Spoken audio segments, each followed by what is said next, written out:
So what I'm going to do is I'm going to take a temperature check about the environment as we have it. I'm going to look at just some of the things that we can do individually, because of course what we do individually actually rolls out into the community. And then I'm going to have a look at what a Rotary Club can do. And some of these items, of course, will actually be the same as what Barry's been talking about.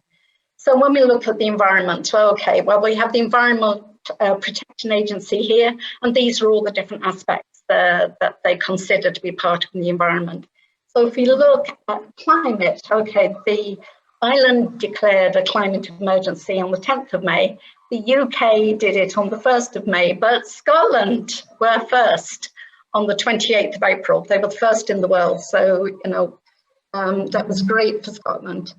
If we're looking at waste, yes, the plastic is endemic, microplastics, and biodegradable does not mean compostable.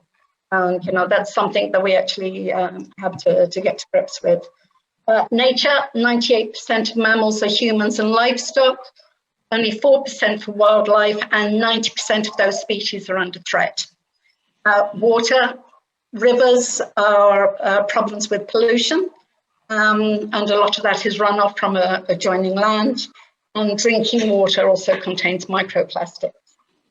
And sustainable economy, okay, so this is a win for Ireland, both north and south, because collectively they can now supply 70% of energy requirements with wind, and it's expected that that's going to increase to 95%. Land and soil quality problems as well with herbicides and pesticides, and there's a low forestry coverage in Ireland. And one of the things that we have to be aware of is that at the rate of trees being cut down and burnt globally, but in 78 years' time, there will be no rainforest left. So we actually have to think about what we're doing for our grandchildren and their children. So those are some of the areas to think about when we think about the environment. So what can I do? Well, this is the current scenario, and you're all very familiar with what the current scenario is. But unlike the pandemic, which actually came to us in an instance to which we immediately reacted, the climate problem has been with us for 50 years. And with the slow boiling frog syndrome, we've been slowly getting worse and worse. But now we're actually in a position that we're doing something about it. So that's great. So looking at 3 areas that we can help. This is a survey on plastic. This is rubbish, which is actually picked up 1 day a year on beaches worldwide. We can actually see the problems, we're familiar with them, but some of them, like the plastic bottles, for a 1 litre plastic bottle of water, it takes 3 litres of water to actually produce that plastic bottle. And that doesn't make sense to me. It doesn't make sense to a whole lot of people. And of course, you're probably already engaged with your keep cups and your water bottles. But there are other things to do as well. Soda streams have come back. I'm sure many of you might remember soda streams. Well, they've become fashionable again. And also, I think we have to be aware of things like the little coffee capsules, which have become fashionable. All of these are just adding to the problem that we have. Food waste. Well, in Ireland, we waste over 1 million tonnes of food per annum. And a third of this comes from households. And that means almost a third of the money that we spend on food is wasted. And it is also a third of the food that is produced is wasted.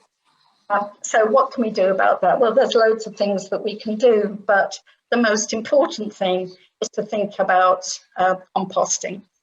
And the other aspect of that is to get gardening. The DIY movement, the grow-it-yourself movement has become very popular. Now, fast fashion. What do we mean by fast fashion? In the world at the moment, an item of clothing is generally worn 7 times before it's thrown away. And this is a problem with end-to-end for the fashion industry, from the actual picking of the cotton, which is often forced labor in places like Uzbekistan. And then we have the problems with the pollution of the cotton growing areas, the pollution of the rivers for the dyeing, and of course this enormous textile mountain. What we're at now with fashion is the second largest industrial polluter in the world, second only to oil. So there's 1 truck full of clothes burned or sent to landfill every second. So what can we do about it? Lots of things that we can do, but one of the things that we can do is have a look in our wardrobe, because we only actually wear 10% of our wardrobe, and get everything out and have a look at it. Now, I would imagine that there are plenty of gentlemen who have raised their eyebrows and said, this has got nothing to do with me. I've got nothing to do. It's not a problem in my wardrobe. Well, I did an exercise recently with young people when I got them all to actually count the number of clothes that they had. And one of our senior team leaders, he went off and had a look in his wardrobe, and he came back to me and he said, okay, I counted up my T-shirts, my day shirts, and my dress shirts, and I have over 100. And there's no way that I'd actually even wear 30. So, gentlemen, it's also for you to actually look in your wardrobes. These are pertinent problems that we have now, which can be rolled out into the community. So what can a Rotary Club do? Well, one of the first things that they can do, I mean, it's fabulous that you actually have your 7th level of service as the environment. But if you can appoint an environmental officer for your club, if circumstances allow, you may already have done that. And that person can be the one who is one of the persons of actions. I saw that on Jimmy's screen behind him, the Rotary People of Action, and that's what you need. So what we're going to look at is just a who's who. Now, I'm just going to give a very quick overview of this because Ken has a link to all these environmental associations and organisations. What we have here is the Northern Ireland Environment Agency. This is like a Northern Ireland screen here. And they are the official monitoring and policing agency for Northern Ireland. Now, the Northern Ireland Environmental Link, that is an umbrella organisation, and that has 60 members. And all the logos on this screen are their members, and obviously many more, including Keep Northern Ireland Beautiful, which of course is a sister organisation to Keep Scotland Beautiful. But there is a lot of sort of cross-border cooperation on organisations and associations between Northern Ireland and Southern Ireland. This is in Southern Ireland, we have the EPA, the Environmental Protection Authority, the same policing and monitoring. And the Irish Environmental Network is also an umbrella organisation. So you will have a link with details to these organisations, the majority of which are members of the Irish Environmental Network. But we also have tidy towns and eco groups here. We have almost 1,000 of them in the country. And we also have the green schools.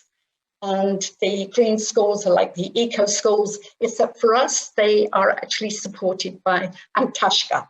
And Antashka is the Environmental and Built Heritage organisation, and that's supported by the local authorities and the appropriate government ministries. So those are the organisations that are already working in the environment that you could link up with, and many of you may have already been linking up with them. So what can a Rotary Club do? Well, these are just some ideas that I put together. They build on basically what Barry has been saying.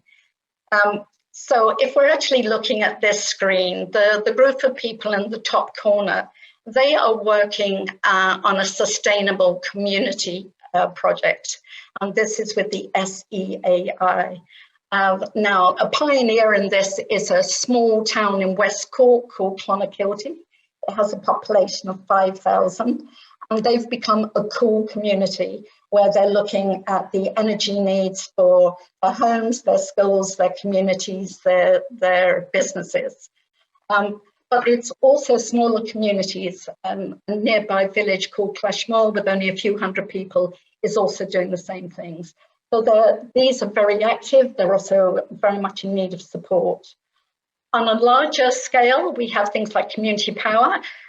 This was a community group in 2012 who actually started a wind farm, which they are now able to sell to the grid. But they have actually linked up with other smaller groups around the country, including the Aran Islands. And the Aran Islands will very shortly be independent on energy through their solar and wind activities that they have. Looking at electric vehicles, we've almost got parity in electric vehicles at the moment. It's parity in Norway, and we know that in the next 2 or 3 years, we will actually see probably as many new electric vehicles on the roads as we will traditional vehicles. To actually assist in that, small communities could actually look at putting in charging units in their car parks. This would be both for their residents who actually live on the street and for people coming through. So let's have a look at Don't Waste a Good Roof. And we have Tesco here. Now, Tesco is in both north and south of the country. And they have a solar roof there, and that is something which is absolutely to be encouraged with all commercial buildings. Not only do they have the use of that energy for themselves, but they can sell the rest into the grid as well. And this is why it's becoming very, very attractive for communities. But another use for a roof is a garden roof, and that's the slide above that. Great for communities, for pollinators. And you could even sort of grow vegetables and herbs there. And then you could do it on a smaller scale. I have a photograph there of a bus shelter with a green roof. These are very popular in the Netherlands. And if we're talking about saving swifts, the Swift Conservation Society is an all-island society, and they are helping with putting in bird boxes. Because traditionally swifts would nest in historic buildings and commercial buildings, and a lot of those are being renovated, and so their nesting sites are gone.